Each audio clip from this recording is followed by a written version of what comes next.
Hello everyone, this is Vikram Prakash and you are listening to Architecture Talk.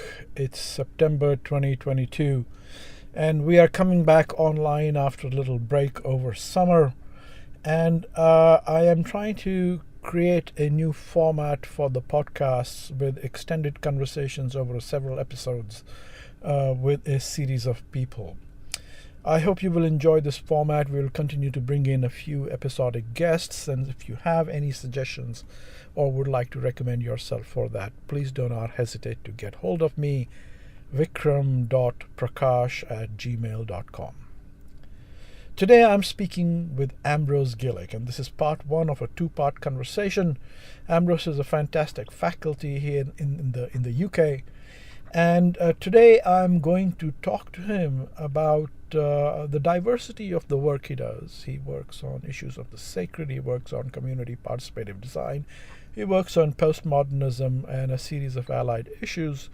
He has a podcast of his own, and mostly what I'm going to talk to him about today is this entire universe of engaged participative design practices.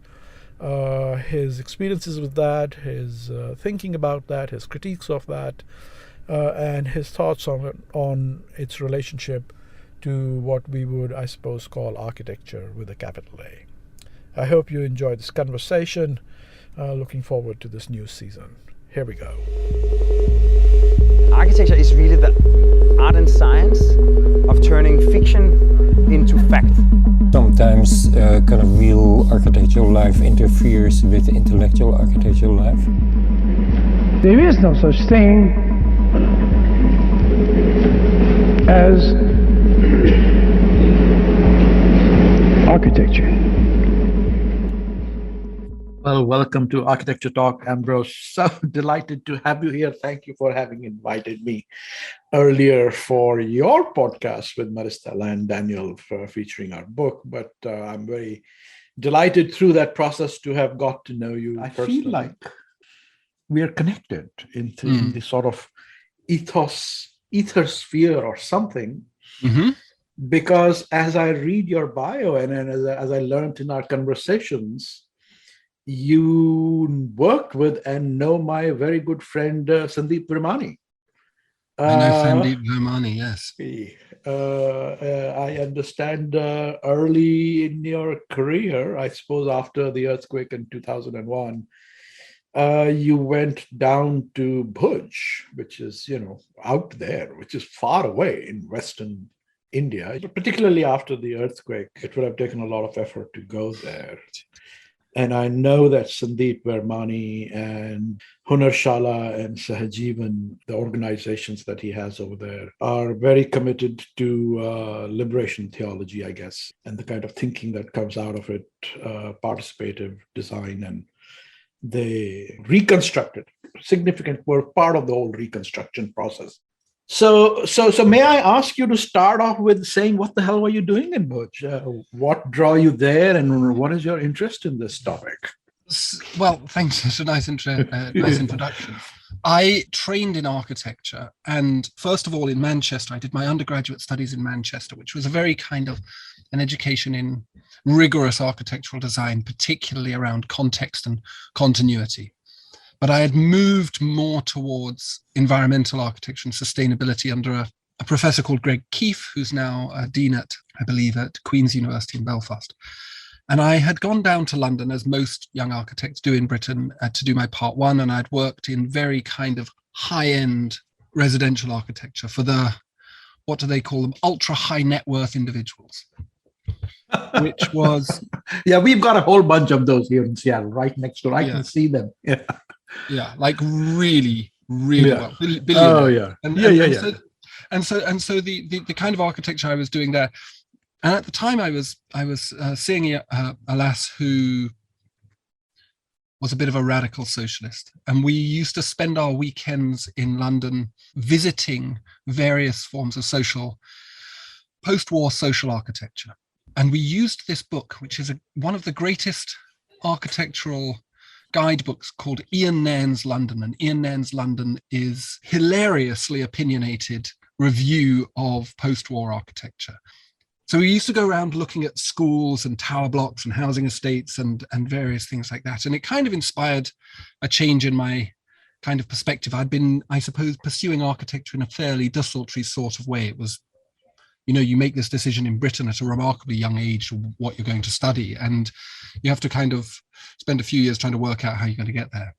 So I had gone up to Sheffield, and Sheffield at the time, to do my what was called a diploma in architecture, which I converted into a master's later, which was run at the time by a man called Jeremy Till, Professor Jeremy Till, who had kind of converted the school to a very socialistic ethos. He went on to, he's gone on to much more, well, other positions within British academia.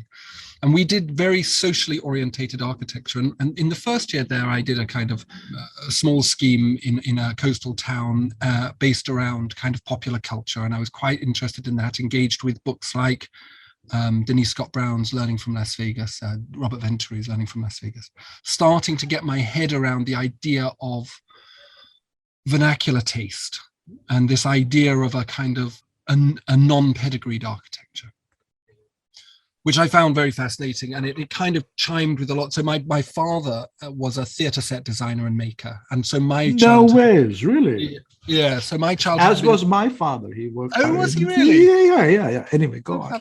No, so my whole childhood had been spent in and around theatres, helping him, you know, from very young age, helping him build them, helping do get-ins and striking sets and painting things. And our big house was absolutely full of the weirdest kind of artifacts that he had made. Ambrose, you don't know how excited I am, because it seems to me you're about to connect Vegas to theatre design to Bhuj. Please go on.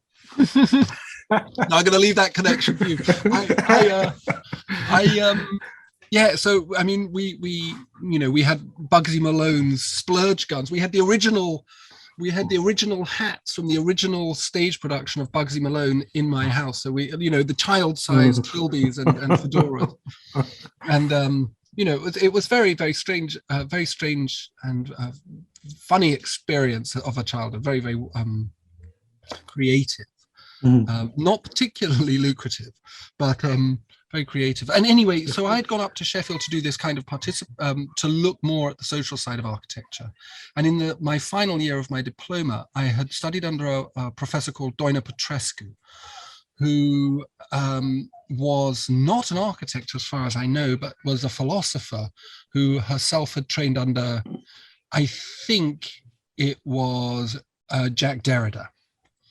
Anyway, so we had this kind of very rigorous process-orientated design approach taught to us, and we did our thesis project in our unit. We did our thesis project. One second. So you call Jacques Derrida Jack Derrida in the UK? I do, because I'm just aggressive like that. I love it. Go on. Anyway, we never. Yeah. Anyway, she was a remarkable character. I think she's still a professor at Sheffield. Okay. I think she did a period of time various places. I mean, she's very eminent kind of theorist in her own right. And I spent time through her in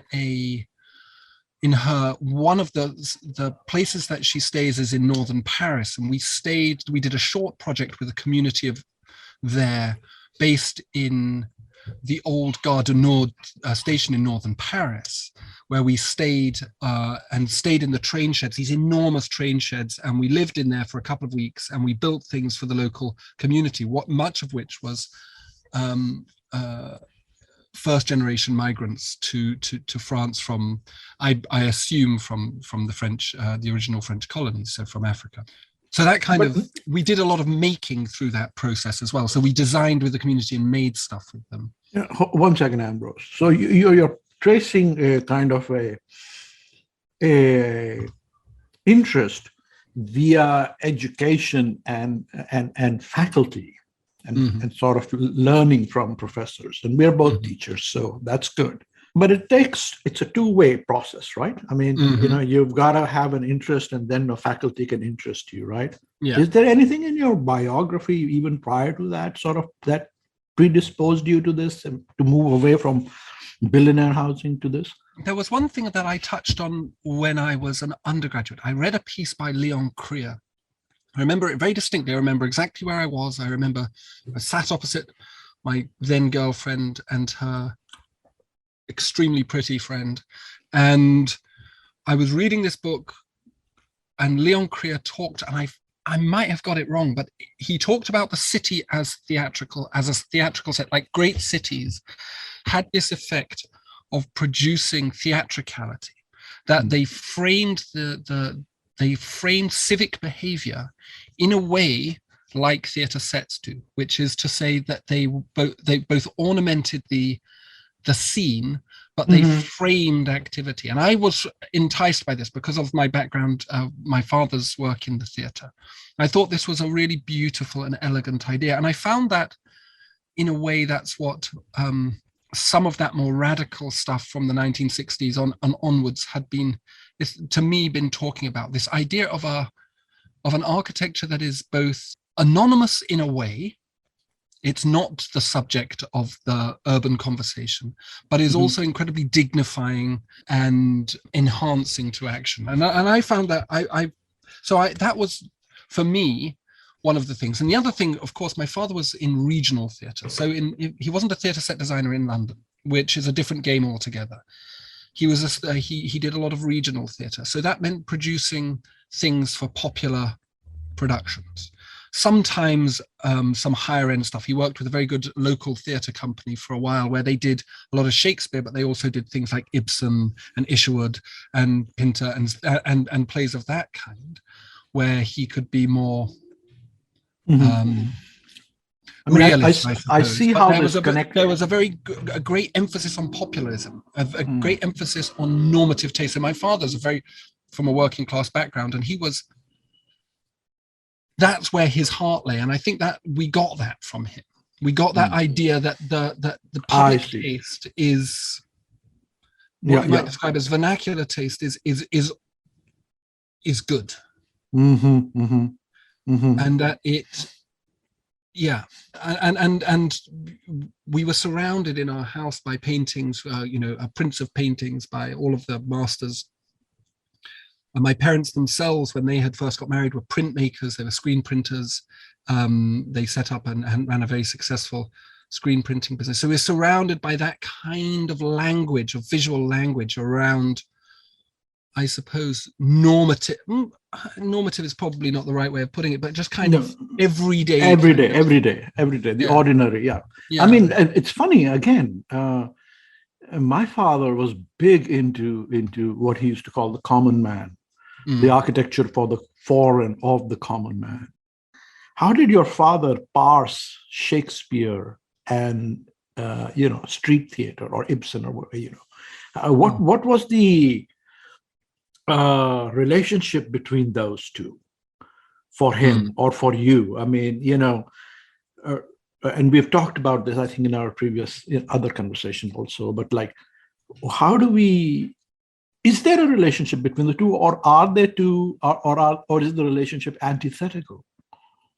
Yeah, I do wonder about this. I've been thinking about this quite a bit recently, and I've been doing some research around poverty and marginalization in the context that I live in. And the thing that strikes me is that the words that me as a middle class person uses to define the subject of my research, which are these communities of poverty, are in fact not words that are relevant, that are they're not the words that the people themselves would use about themselves. They don't see themselves as poverty-stricken or marginalized. Interesting. So we've got this, and I'm thinking about it in terms of social policy and health policy at the moment. But so we talk about marginalized communities, we talk about ethnic minority communities, or we talk about communities of ill health, and they don't see themselves in those terms. So it's kind of a very confusing. So we're talking across purposes. I'm coming to them and saying, for example, I'm doing this project around COVID, the impacts of COVID lockdowns on home life. Right. A little grant that I got to do this. And I'm asking people about how hard their lives were, and presupposing that their lives were hard. Right. So there's an immediate assumption in all that I'm doing that there is this very big distinction between my experience of the world and their experience of the world. And I think that that's kind of, perhaps that partly might be relates to what you're saying. I think, like, does Shakespeare and Ibsen can they correspond, or are they being designed for separate audiences? And in a way, is that okay? And I think, or is it not okay? I mean, classic Marxist discourse, you read Adorno or whoever would say, no, the bourgeoisie or whatever, the upper classes construct a discourse precisely to keep these working classes out and to keep that separated. And that's part of the structural violence. Yeah, structural violence. Yeah, so that is kind of so what my father's design to me did was he was a very I think probably his favorite painter was either Raphael or Rembrandt. So it's kind of incredibly complex, incredibly beautiful, and incredibly normal. Like, everybody looks at Raphael unfailingly, sure, and recognizes it, whether they like it or not. They recognize that it is good. Yeah. And likewise, I would suggest probably Rembrandt fits into that category as well. So by everybody you mean including the working classes? I think so. And even those people in Bhuj. Well, judging by what I encountered in Bhuj, there is no lack of aesthetic sensibility for higher abstract aesthetic forms. The music, for example. I mean, I attended quite a lot of extremely sophisticated and extreme and engaged with by the poorest to the wealthiest. Right. And the dress, the modes of building houses, which are extremely sophisticated socially, culturally. I have absolutely no doubt that there is a reciprocity and a correspondence there. So I don't doubt if you gave them a picture of Rembrandt, they might look at it like a marginalized person from Britain might look at a picture of high classical Indian art and be like, well, it's not what I know, but I can recognize the value in that. So you're rejecting the paternalistic argument, which is that, simple people are simple. That's not the point. Yeah, which is that, there is sophisticated. There's sophisticated taste culture in these things, and I think everywhere. Yeah.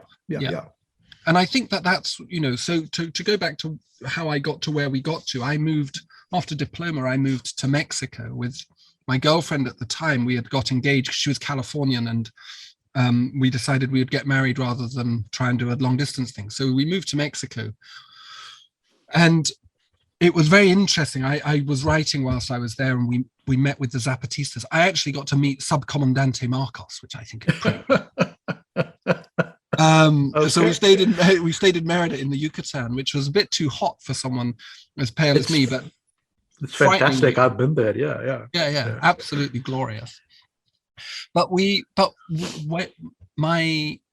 some of my wife's relations were based down there, and it was a very interesting moment where I remember we were coming back from so they had a big villa on the North Caribbean coast onto the Gulf of Mexico, right onto the coast, and big white palatial thing, and with obviously broken glass cemented into the tops of these very tall walls.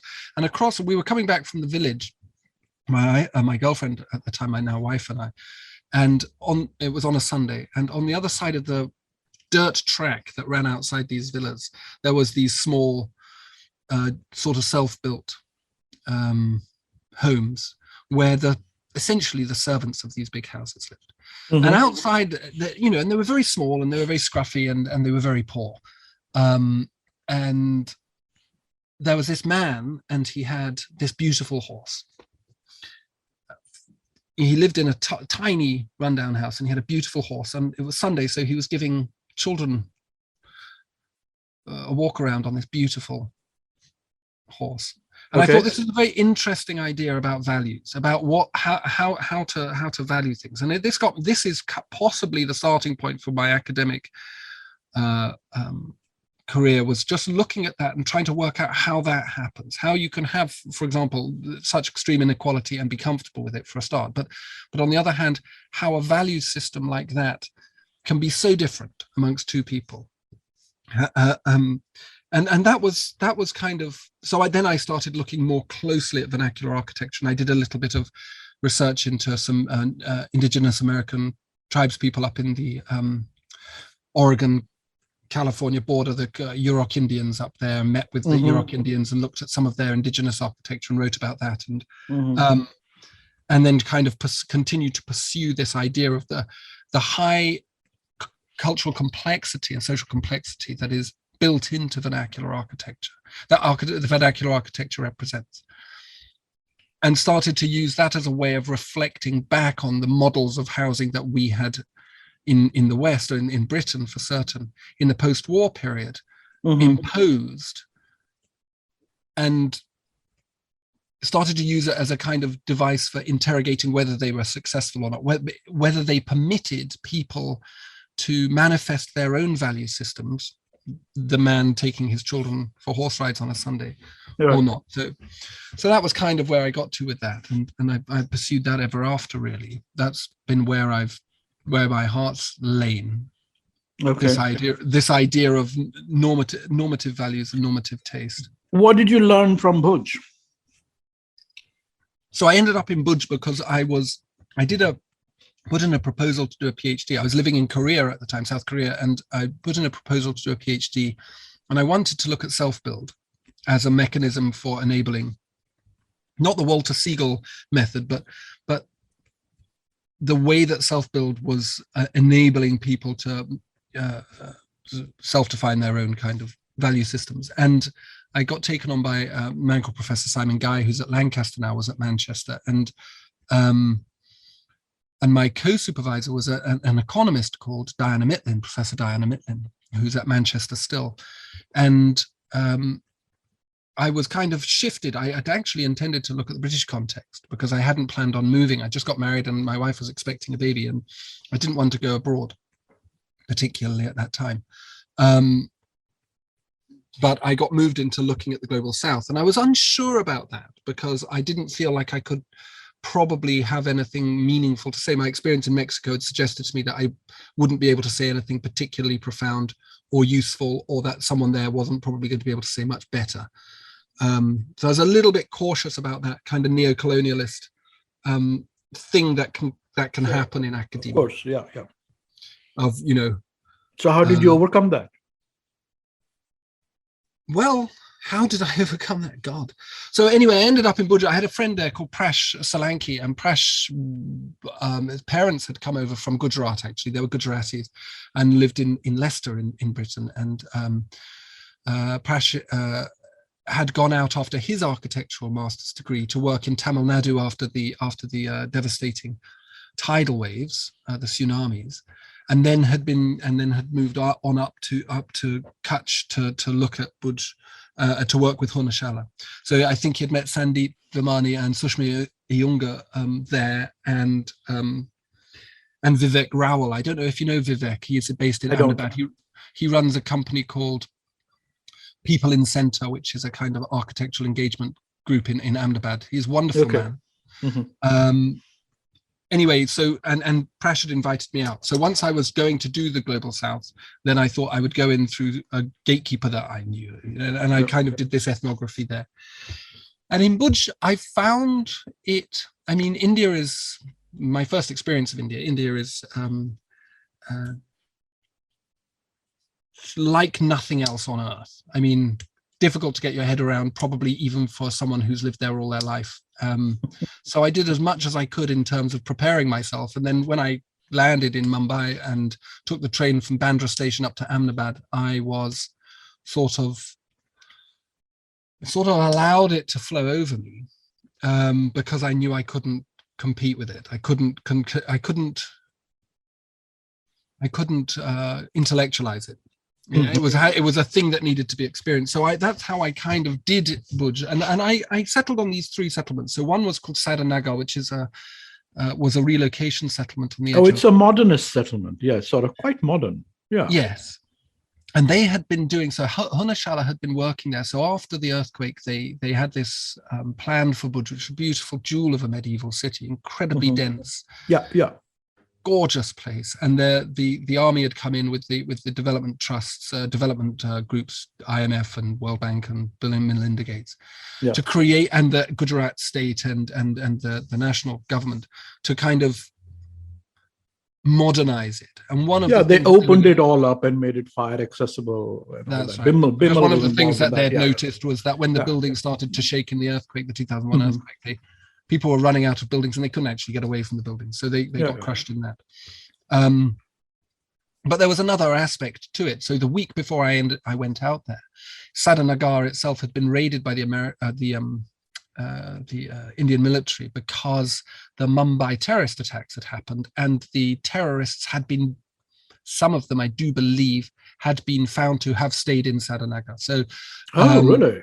Yeah, and they had come down, I think, across the Sindh Valley, Sindh Desert, and through the Rann of Kutch and stayed there. So it was a very febrile environment in that respect as well. And obviously Modi was the premier at the time of Gujarat, and he wasn't really helping matters as far as I could see, in terms of inter-ethnic and inter-religious. So I was told he was going. There had been some trouble, certainly with the Muslim populations being subject to quite some violence. Anyway, so I looked at Satanaga as one example where they had taken out a kind of synthetic and hybrid population from the center of Bhuj, and then they had actually, and I've got the diagram of it, they had resettled these communities based around caste and religious identities. So this kind of organic city that had emerged over 1,000 or 2,000 years was all of a sudden reconstructed along purely racialist lines, or purely kind of incredibly divisive. And as a consequence, what I saw Who's they over here? Who did this? Well, this is the Gujarat, what's it called? The Gujarat... whatever, redevelopment board or something. Yeah, GSDHA, the Development Association from the Gujarat state. Yeah. You know, geographers have kind of done it basically, and it's really fascinating. I mean, really, really strange thing to have done. And successful or not unsuccessful? Totally unsuccessful. Huge amounts of money had got tied up in huge amounts of money had got tied up in bureaucracy, because there was this ongoing problem of the descent of this community into essentially an informal settlement, into a slum. So they'd built them these small temporary shelters, and then they'd started consolidating. It had been there so long, and then the place became known for producing, obviously, hooch, moonshine, and also for Satanaga. Yeah. Yeah, and also for quite substantial quantities of sex work and stuff like that. And so it had just fallen into and inter-ethnic violence had emerged. So there was now this is the community that was built after the 2001 earthquake, you know. Yeah, I think it's got better. But what Hunashala were doing, they were doing this very interesting thing, quite like some of the work that Balkrishna Doshi had done, and quite like some of the stuff that Professor Chaila at CEPT was working on, which was this idea of taking indigenous architectural forms based around the Ahmedabadi pole, for example, and based around some of the idea of the bunga and the chauk, so the raised plinth, the falia, as I think it's called. Yeah. And then building these settlements for familial groups around a courtyard. Yeah. And they'd used, so Hunashala had, I think, been inspired by some of the work that Doshi had done, and other architects of that persuasion, modernist architects of that persuasion, and started reconfiguring and building these rather lovely little settlements, sort of like urban blocks, which were capable of being expanded and extended over time. So they were building them out of stabilized rammed earth, which was a specialism that Hunashara had. Right. They were using reinforced concrete ring beams to act at threshold level and at for earthquake, earthquake resistance. Because they are perfect, because they're essentially arches, And then the idea was to make these buildings so strong that people could incrementally build them. So Aravena, who won the Pritzker Prize not so long ago for his work in Ecuador, essentially they were doing this, but 10 years before, which is this idea of creating what I called a core house model. So they built a perfect small house that corresponded to cultural norms and enabled and facilitated these the people there. And what's interesting, of course, is that in an urbanizing context, you end up with this incredible hybrid population. So you're talking about country people, Desi people, and you're talking about urban people, and you're talking about people from Rajasthan and Punjab and Uttar Pradesh and Gujarat and from coastal Gujarat and from urban, and all of these people. And so they're trying to come up with an architectural model that satisfies a kind of sense of dwelling that at the same time can be expanded and changed over time to enable other ways of dwelling, multi-generational occupancy, domestic economies, home schooling, whatever it is. And I thought they did. So I looked at that settlement. I looked at a place called Hodka, which is up in the Rann of Kutch, which was a semi-nomadic community. Right. And they had built at Hodka a kind of tourist resort, which was. I've been there. Yes. Yeah. The white one. Yeah. But rather than go down Hodka,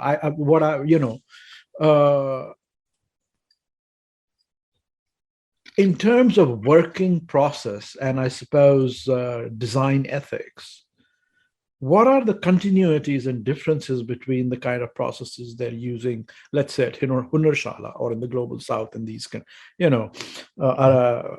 Ecuador and other places, and the kind of work that you work with, your research on working with disadvantaged communities in UK? That's a good question, and it was actually the starting point of, I've developed kind of research bids around this, and it's something that I'm going to be working on in August this year. Okay, all right. So looking at this idea of co-learning with the South is where I kind of want to go. So to go back to the Mexican example, it's like, how the hell does the poor Mexican guy have a lovely horse and seems to have a great life, and these poor Americans hiding away in their mansions? Like, how do we learn from this?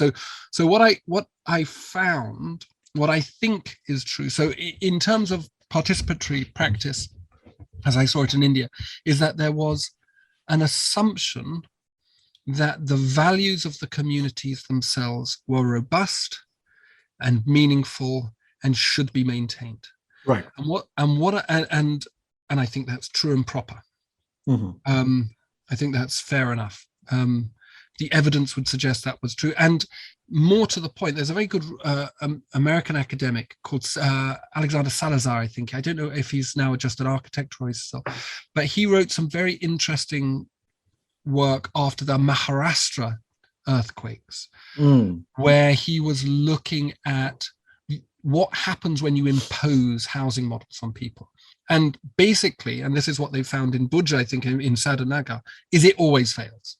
And I think that's what we've got to in this context in Britain, is that it is actually inevitably a failure because it misses out on these ephemeral value systems that are very, very profoundly held by everybody. highly complex socio-cultural values are not the preserve of educated people.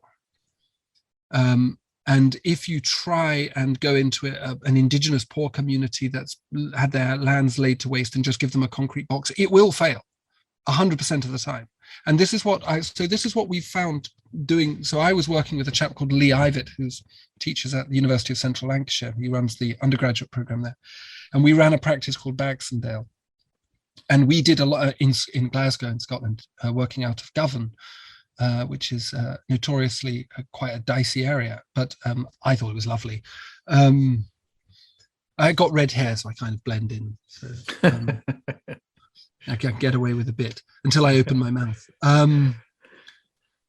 But what we found was that the participatory approach that we encountered over and over again was, and this was Lee's phrase, he said it was a way of, so participatory design and co-productive design was a mechanism for implicating poor people in the dreadful things you're about to do to them. So you do participatory activity to get them to acquiesce to the stuff that you're going to do anyway. What? Really? So you're saying this is in the context of Glasgow and the areas that you were working, or this is always? Well, I think so you've got to go into the participatory stuff, you've got Sherry Arnstein's ladder of citizen participation, and you've got this idea that most of the ladder of citizen participation it's non, and this is from 1969, it's non-advantageous to the people that are being consulted. They're being manipulated, they're being kind of pushed around in one way or another. So you're saying the general consensus is that participatory design results in acquiescence. Yes, I think I actually think that once participation became mainstreamed through policy, it became inevitable that it would be turned into a mechanism for maintaining the status quo, for maintaining hegemonic power amongst those that already hold it. And they have used, I think, the language and the rhetoric of participatory practice to ensure that the poor actually don't have a voice. And I've seen it a million times. It's almost inevitable.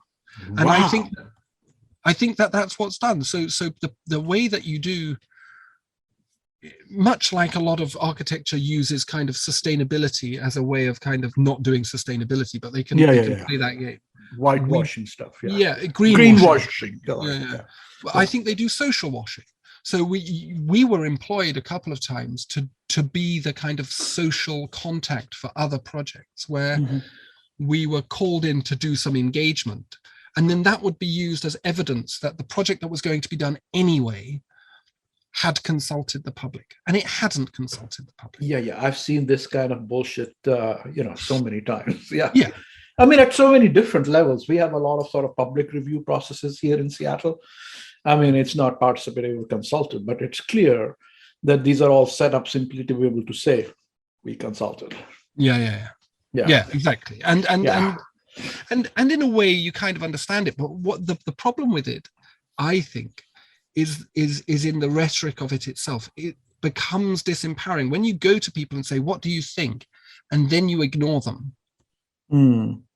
It's actually in a way much worse than never even asking in the first place, because you definitively demonstrate to them that they don't matter in that respect. So it's a profoundly disempowering act. Right. Whereas if you and this is again something that Lee had spoken about, and I gave a talk to the Glasgow City Council Planning Department about this. If we accepted that architects have certain competencies, planners have certain competencies, urban designers have certain competencies, and we go to the community and say, this is what we do, what we don't know, and this is a Jeremy Till point, I think, what we don't know is how you live and what that living means. And what we want to work with you towards is not what should your park look like or what should your house look like, which are not skills they have, and it's meaningless to ask them because they're not architects. But they do know how they live, and we don't know how they live. If we could do that, then you create an actual meaningful co-productive discourse. I think, so to go back to learning from Las Vegas, I think that's what Denise Scott Brown's point is that if you actually look at these buildings in Vegas, what you see is their values, and that should tell you something how to, as an architect, how to act. And I think what we do instead is we say we're going to do some oral consultation, and then we're going to ask you questions you couldn't possibly bloody know the answer for. And then we're going to ignore you. That's very interesting to me, Ambrose. So drill down on, if you look at these buildings, you can know what you will know what to do. Can you translate or transpose that methodology to, I don't know, let's stay with Budge. Let's stay with the Hodka. Yes, I think you can. Yeah, I think you can. So if oral consultation, rhetorical consultation, there's these certain mechanisms and modes. I went to a wonderful, at that one that I gave, actually that paper that I gave, or that talk I gave to the Glasgow City Council Planning Department, we were joined by Henry Sanoff on your side of the pond, who I think is based in Massachusetts or around there. And he talked about how charrettes, design charrettes, he said, nobody even knows what charrette means. So you go into these communities, you do a charrette, and like no one's turning up who doesn't know what a charrette means, because it sounds like it could be a medical procedure. But then you do these kinds of things where you stick up, you ask people to write about what's important in their community. Stickies. Yeah. Post-it notes everywhere, and you stick them up and you say, like, so what are the barriers to inclusion? What are the and actually, and this is again the point my colleague Lee Ivert made, the city is a post-it note. You can actually look at space and see the values there, and you can see the barriers to inclusion. If there's lots of high fences with spikes on the top, that means that there is probably problem of crime.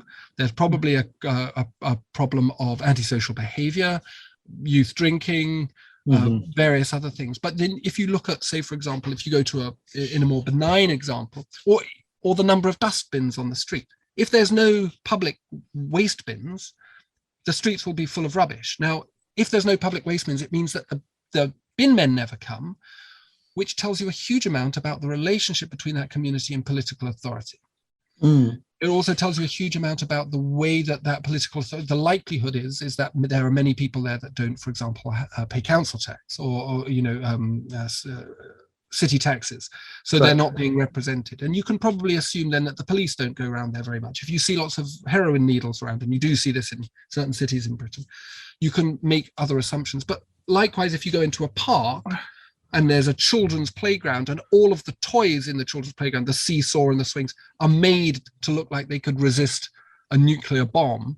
Right. It tells you something about the way that those people are perceived by the people that provide it. And it then tells you about that social relationship, that political relationship, and the likelihood of them being meaningfully consulted. So you don't need, in many ways, to ask people what the boundary, the barriers to political and social engagement are. They are actually built into the fabric of the city. Fascinating. So you read the urban fabric like a book. Yeah, and I think that's what Denise Scott Brown does. Is they drive around Vegas and they recognize that the city itself is being designed for people moving past at up to 50 miles an hour who are looking for cheap thrills. Blackjack and roulette and dancing girls. They're looking for cheap food and plentiful food, and they're looking for easy access, and many other things. But in a way, that's the great lesson that they provide is that they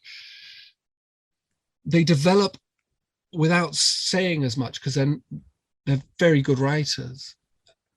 The architect has this kind of responsibility to be ethnographic, which means to be humble in the face of the evidence, I think, like just to look and to document. Well, it's very much a structuralist semiotic argument that you're making here. Thank you. I feel good about that.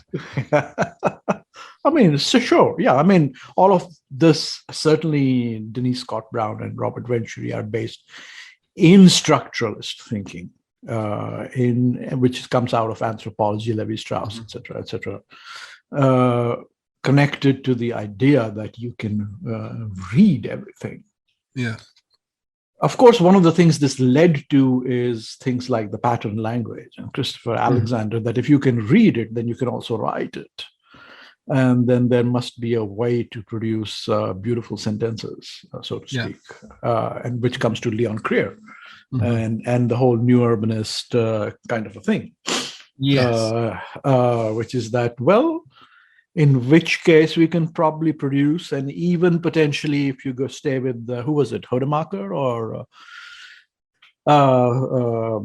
therefore we can compute this as well. Yeah. I mean, we have big computers that can write poetry now, so we'll soon be able to have computers that can produce cities, pattern languages. What is anything? Well, this is a really interesting point, actually. I was, when I first started at University of Kent, I went to this seminar and I spoke up to a young new academic in the computer department, and he mentioned Christopher Alexander. And he's a big influence in the computing people, Christopher Alexander. He's huge. Yeah. That's where he's big. I had no idea. Yeah.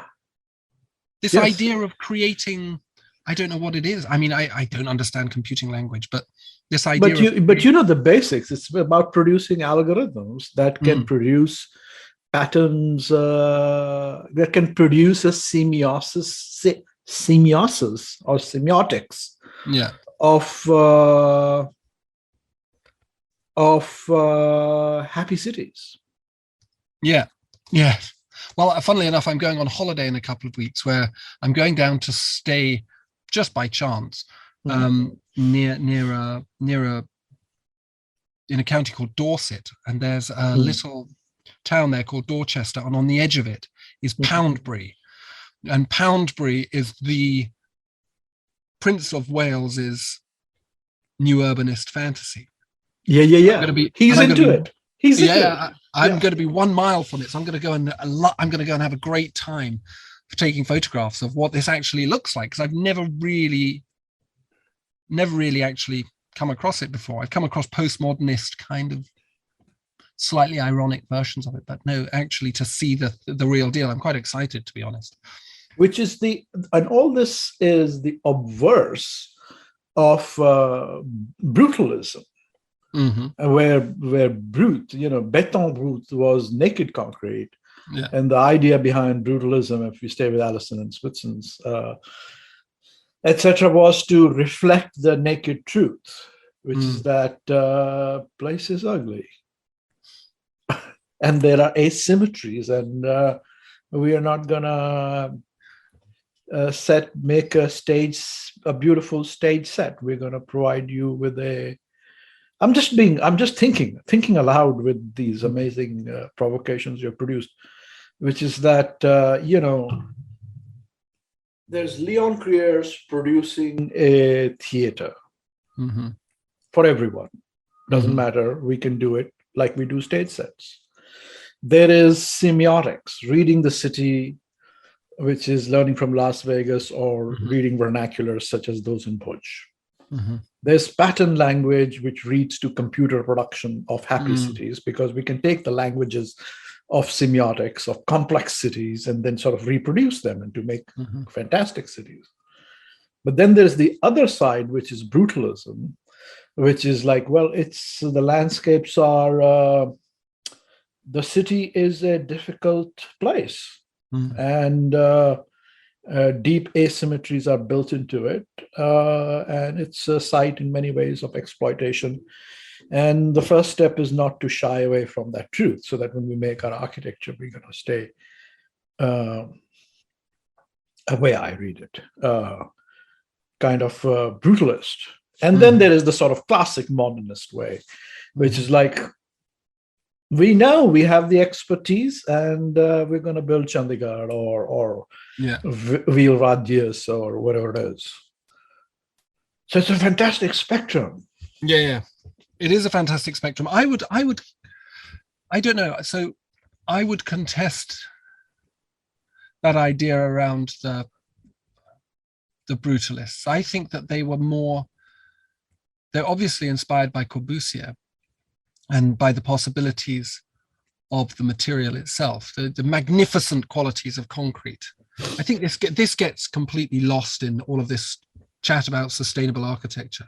That the concrete is just an amazing sculptural thing, and they get to play with this beautiful material. Really, I saw this a lot up in Scotland. So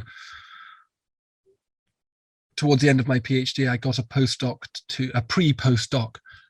to work on a project on sacred architecture, on Catholic church architecture built post-war in Britain, and it was a big moment. There was over 1,000 churches built, Catholic churches built, in a 20-year period. So it was a major phenomenon, and no one had really properly documented. What period were they built? What period were they built? When were they? 1955 to 1975. Is that right? Yeah. After war, so this was like, what was this like? What was this about? Why were they built? Well, they were suburbanizing the population, so it was about the post-industrial, post-imperial, post-industrial moment, and they were. I think the ruling classes had to some degree been chastised and were handing a little bit of kindness and justice back to the common man. They built these enormous suburbs, some of them places like Wythenshawe, south of Manchester, massive suburbs. And they were incredibly commodious. They were very generous. They were built around housing standards. So this is part of the new towns. Is this? Well, the new towns were part of this. So there were. I see. So there was the new town movement, and then there was also the peripheralization movement, and the two things kind of competed with each other, and they were inspired very much by Corbusian ideas of Vilradius and work of that kind. So in Britain, there had been a man called Patrick Abercrombie, and they were concocting these plans before the war had even finished. So they knew this moment was coming. They knew we were going to win, probably because they knew we had the atom bomb, but also they knew that something had to change. So the urban centers needed to be totally reformulated. There was significant crowding in the city centers. So there was a guy called Patrick Abercrombie, and up in Scotland there was a guy called Robert Bruce, who unsurprisingly had some slightly megalomaniacal ideas. Given his name, he was slightly confident, and he had a plan, and you can look it up. It's called the Bruce Plan, to demolish the entirety of Glasgow and replace it by everything. And replace it with tower blocks, just like Vilradius. Okay. I mean, it's quite an extraordinary plan, and they started doing it. They demolished most of the Gorbals. The Gorbals was the notoriously poor part of South Glasgow. Based around confected figures around urban density, which I proved by actually doing the sums were completely made up. But they then took these populations and they put them in new towns around Glasgow and around other cities, and in suburban estates, building tower blocks, very cheap tower blocks. Okay, but back to the Catholic churches, So, and as part of that, they built these Catholic churches. So particularly the new towns, but some of the better suburbs, they were very well conceived in terms of their civic amenities. So they had libraries, they had churches, they had police stations, they had shopping. But they much like Satanaga in India, in Gujarat, they dislocated populations from their social networks, which had been built up over many generations and were deeply cultural and deeply embedded. So there was a very top-down assumption that you could, in a way, do to people,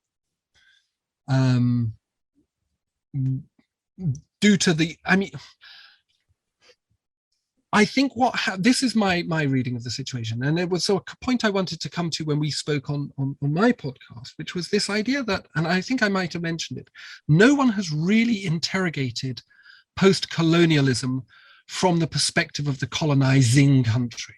Nobody's looked at Glasgow or Manchester or even London and looked at what the impact of decolonization has been, particularly on the working poor and their existence.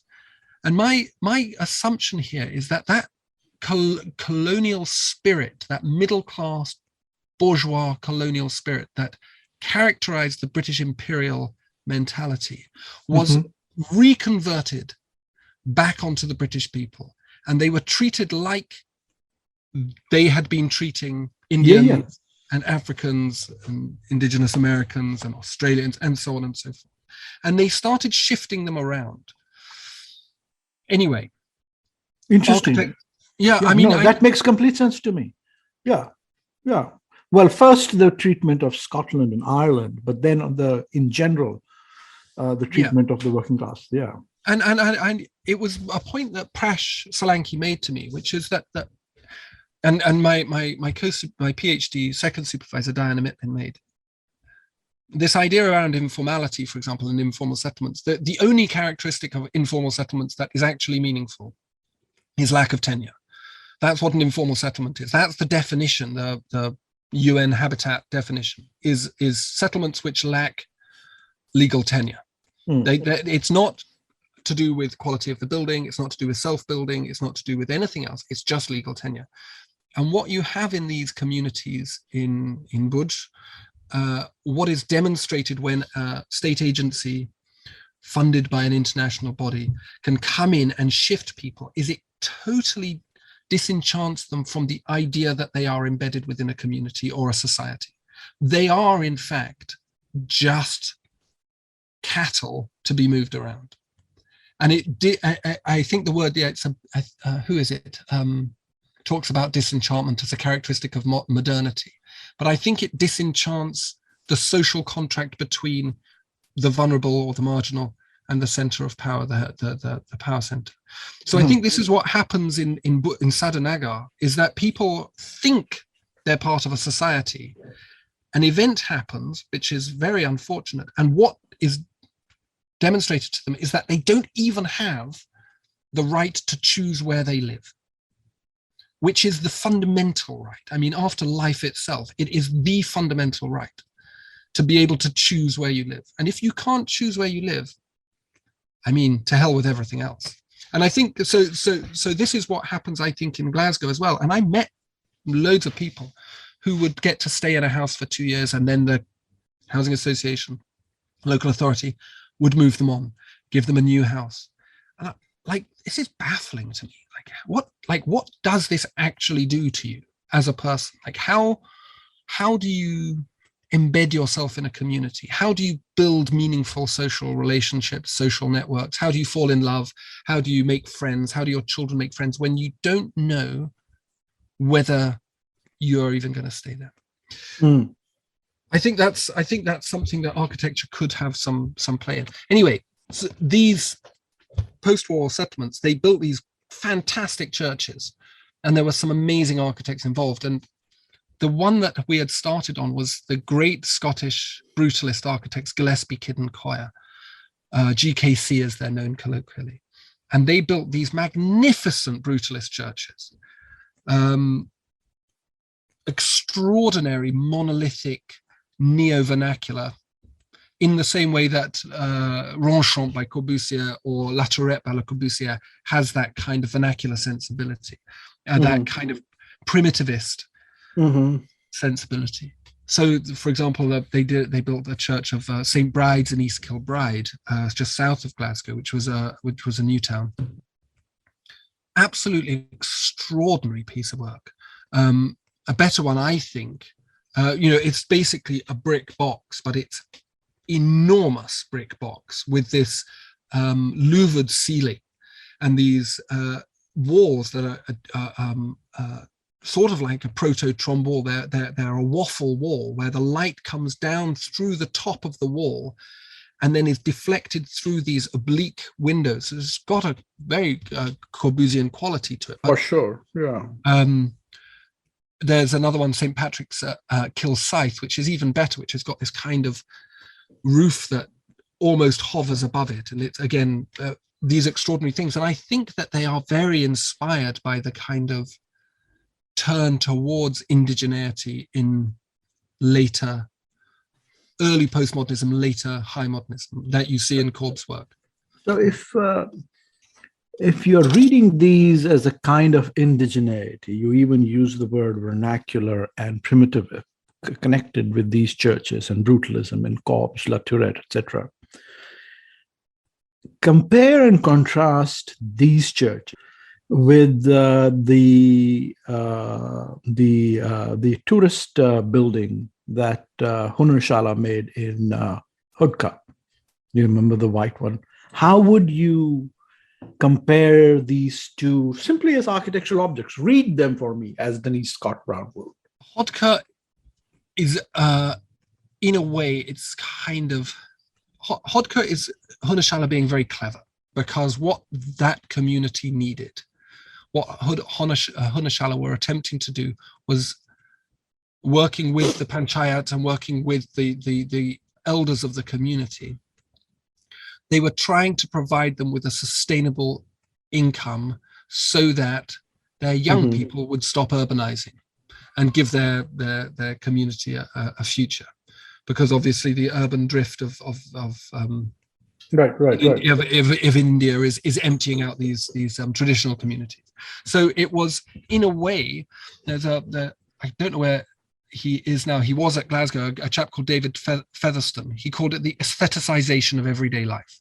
He said, and this is, again, it's one of these disenchanting things, is where a person like, or an organization like Hunarshala comes in and defines very clearly what vernacular meaning is. It has the effect of kind of disenchanting it and therefore objectifying it.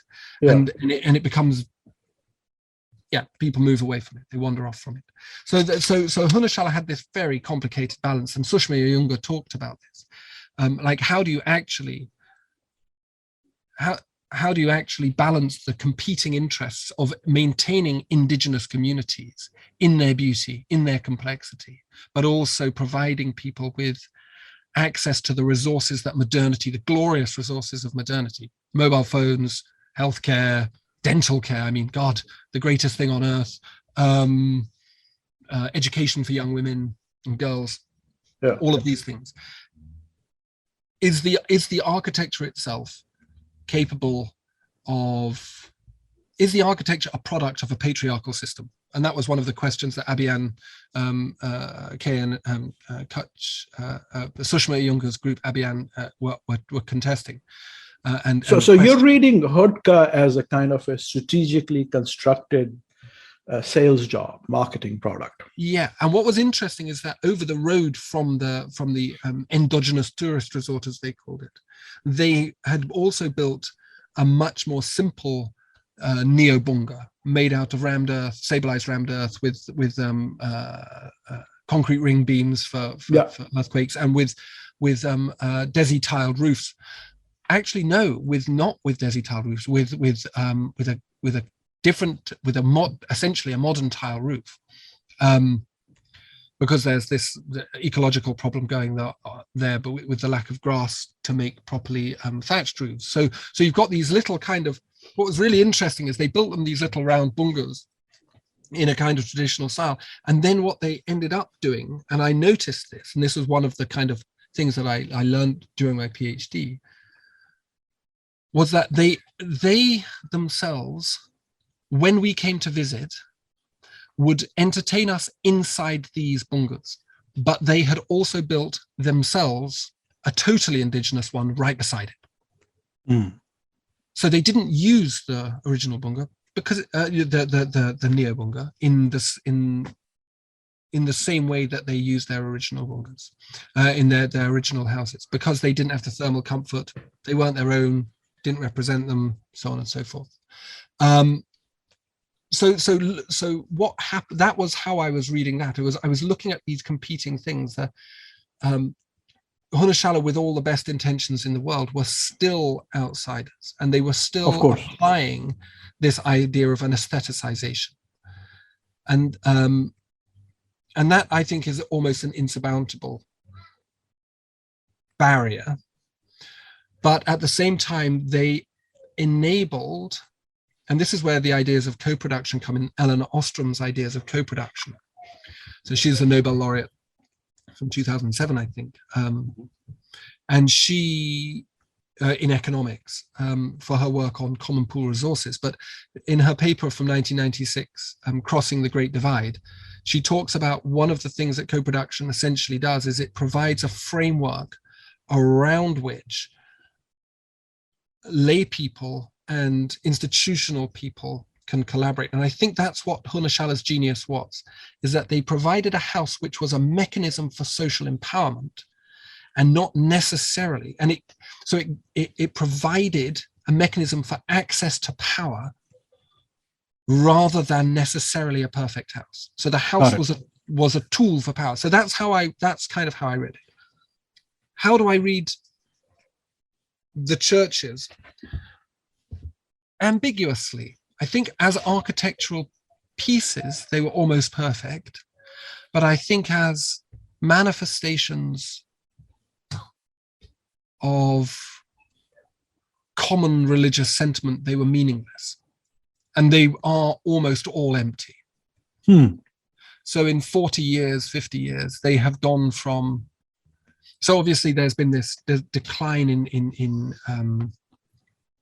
institutional Christian practices in Britain, but I don't think the church has necessarily helped.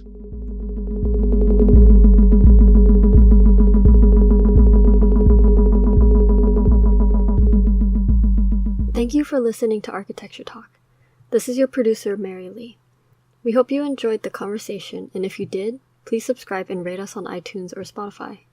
We would also love to hear from you if you have any suggestions on new topics or guests. You can always reach out to us on our website, Facebook, or Instagram. Thanks again, and until next time, this is Architecture Talk.